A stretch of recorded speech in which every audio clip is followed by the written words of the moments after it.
Okay, hi Annette. We're going to show you the right and the wrong way to place those front legs because I think that's critically important to getting a stack that looks the way we're going for. So go ahead, Nancy, and set his back legs first. And then I want you to particularly pay attention that she's going to set his front legs the wrong way. So you put your hand on the elbow and you kick the foot out front. That's wrong. You do not want to break it at the elbow. So now show what happens when you take it at the elbow and you pick it up stiff and straight as if it can't bend and bring the whole leg forward and place it with the toes straight forward. He was a little close to the end of the table there.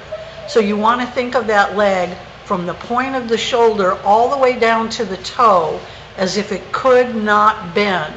And then you're going to see all this energy in the stack and him sticking his chest out forward. I think you also have to remember while you're doing that the hand that is on his head is acting like resistance, which is also what creates the energy in your stack. If you let him collapse like a deflated balloon, then placing his legs is never going to make the stack that you're looking for.